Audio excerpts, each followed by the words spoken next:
beberapa pertanyaan. Ketika Islam ditafsir oleh seseorang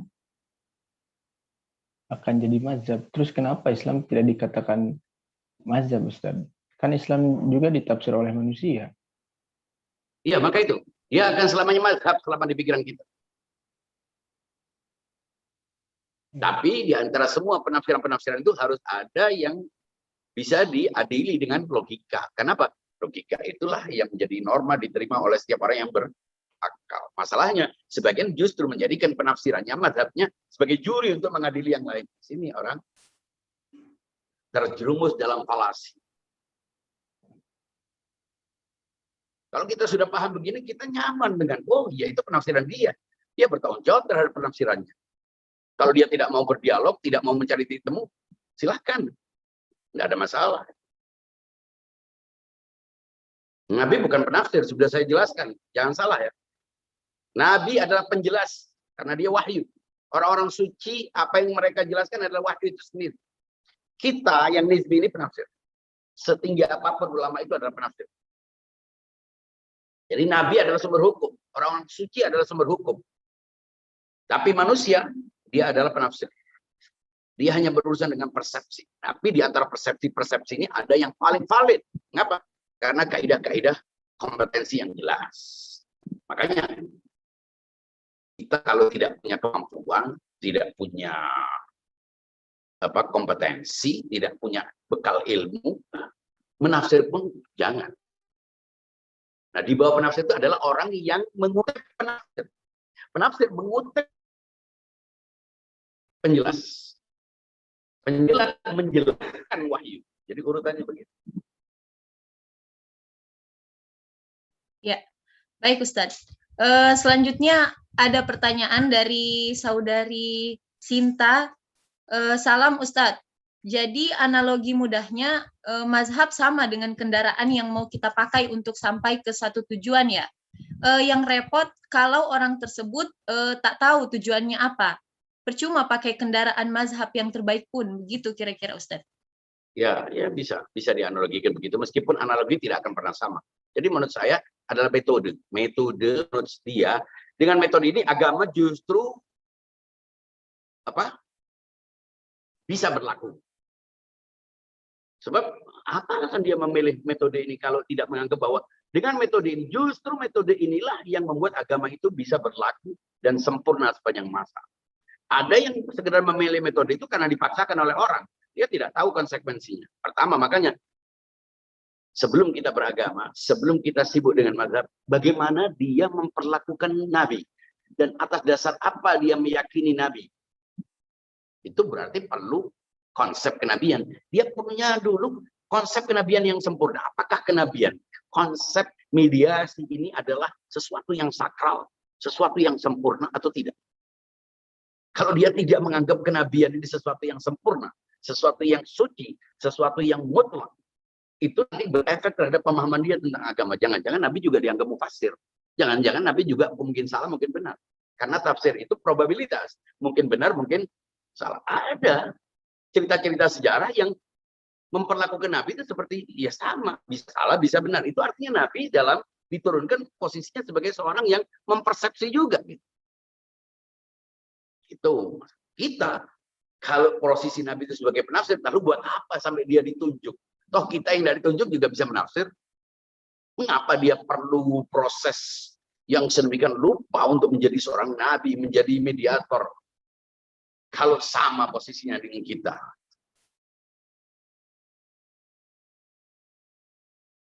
Ya, baik Ustadz. Saudara Rizky Radir, silakan. Silakan. Kalau ada yang mau tanya, silakan. Dialog antar mazhab ini ya Ustaz, hanya saja menjadi kendala dilematis gitu bagi setiap orang yang ingin melakukan dialog antar mazhab, karena doktrin yang sudah melekat dalam diri setiap penganut mazhab itu sendiri, sehingga susah untuk membuka diri, Ustaz. Ya makanya harus berakal dulu sebelum beragama dan sebelum bermazhab. Dia memahami nggak posisi bahwa benar dan salah itu ditentukan oleh akal sehat ataukah oleh doktrin. Itu yang sering orang terjebak. Kalau dia menganggap ini iman tidak bisa dibahas dengan akal, ya sudah selesai berarti. Artinya dia menolak untuk dialog. Mengapa? Dialog itu adalah dialektika nalar. Kalau dia sudah menganggap ini adalah sebuah keyakinan, dan keyakinan ini tidak bisa didialogkan karena di luar knowledge, di luar akal, di luar nalar, berarti dia menganggap itu puncak dari pengetahuan. Ya, itu tidak bisa. Dialog itu terjadi ketika kedua pihak menyetujui adanya sebuah parameter dan juri yang diterima oleh kedua belah pihak. Ketika dia menganggap keyakinannya adalah dasar, kemudian dia tidak perlu tahu apa pendapat orang lain. Bila perlu dia karena menganggap ini pendapat yang benar, dia memaksa orang lain untuk meyakininya. Kalau dia tidak mampu memaksanya, dia berusaha untuk mengucilkannya. Dan ini bisa menjangkiti siapapun. Siapapun. Baik dalam konteks mazhab berhubungan dengan masalah-masalah yang holistik bersifat keagamaan atau pendapat pribadi. Ya. Persepsi-persepsi kita ini semua adalah mazhab-mazhab. Jangan lupa, yang kita share antar sesama itu jangan sampai kita berposisi sebagai penafsir. Kalau memang kita tidak kompeten, mengutip ayat pun, kecuali kita mengutip dari orang yang kita yakini sebagai orang yang kompeten dalam penafsiran, itu pun tetap nisbi. Anu juga Ustadz, sedikit refleksi dari pertanyaan Bang Toha Buften. Kalau logika sebagai pengandil semua interpretasi ajaran agama, apakah logika itu sendiri punya batasan yang tidak mampu dijangkau oleh akal? Tidak ada sejauh ini. Tidak ada sejauh ini. Kecuali kalau kita berhubungan dengan produk agama. Seperti saya katakan, saya perlu menggunakan akal untuk memastikan siapa dan apa kriteria sumber hukum. Hanya itu cukup. Kalau saya sudah memastikan kriteria sumber hukum ini demikian, maka saya akan menganggap apapun yang saya yakini dari sumber hukum yang saya pahami dengan akal itu adalah sesuatu yang harus saya jalankan. Saya katakan gitu. Berkali-kali saya kasih contoh. Saya untuk memastikan seorang itu sebagai dokter yang qualified, yang paling unggul, ya saya harus menggunakan akal dong. Tapi begitu saya sampai pada kesimpulan bahwa dia yang unggul, harus muncul trust. Saya harus punya kepatuhan, tanda petik. Sehingga apapun yang ditulis oleh dia, saya tidak lagi bertanya. Akal nggak perlu digunakan di sini. Kayaknya aneh, sudah meyakini agamanya, kok mempertanyakan ajarannya. Yang patut mempertanyakan ajarannya, yang belum menganutnya. Lalu mengapa kita sering bertanya-tanya tentang sebagian ajarannya? Karena kita tidak benar-benar sadar sedang memilih sebuah keyakinan dengan akal sehat kita. Terlanjur dicangkok. Sehingga saat menjalannya juga bingung. Gitu.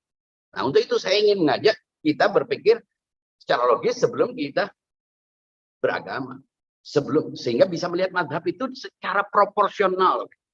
Siapapun, apapun mazhab yang dianutnya, orang bisa terjangkit. Orang Syiah, orang Sunni, kalau menganggap mazhab yang dipersepsinya itu sama dengan wahyu Nabi, sama dengan apa yang ada pada imam, ini jadi imam susulan, imam swasta. Padahal posisinya selamanya adalah pengikut gitu.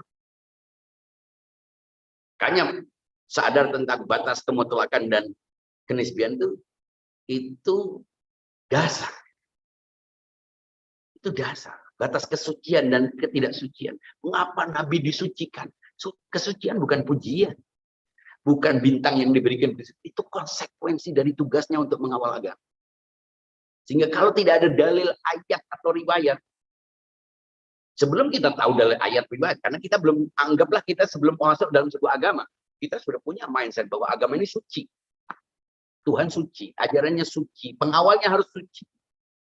Baru kemudian kita masuk ke dalam ajarannya. Mendapatkan ayat-ayat yang mengatakan bahwa pengawal agama suci itu penguat. Tapi awalnya adalah dalil aksioma rasional.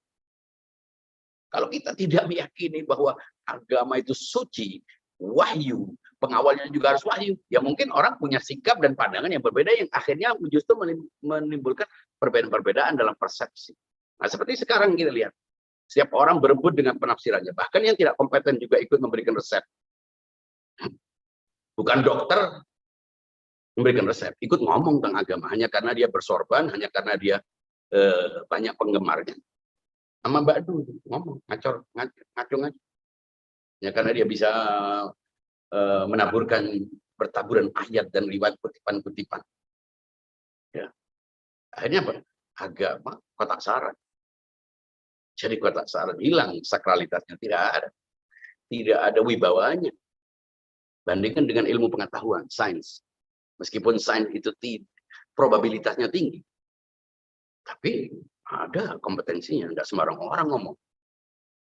Nggak sembarang. Anda tidak punya, Anda tidak qualified, Anda tidak bersertifikat, kemudian Anda ngomong. Anda bisa bermasalah.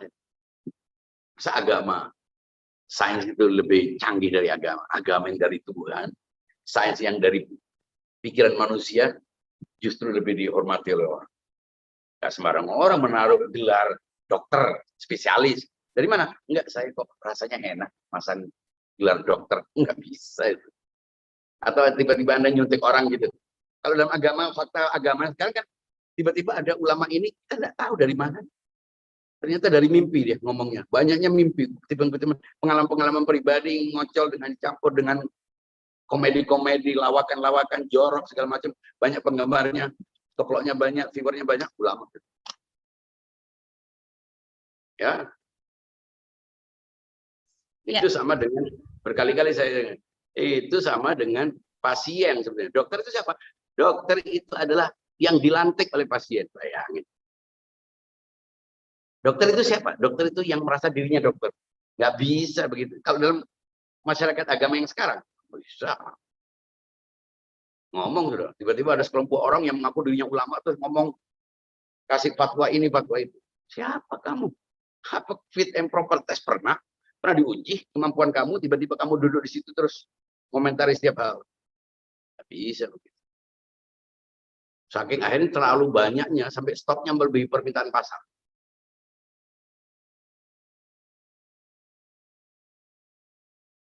Ya, menarik Ustaz nampaknya. Namun sayang kita dibatasi waktu ya Ustaz. Iya.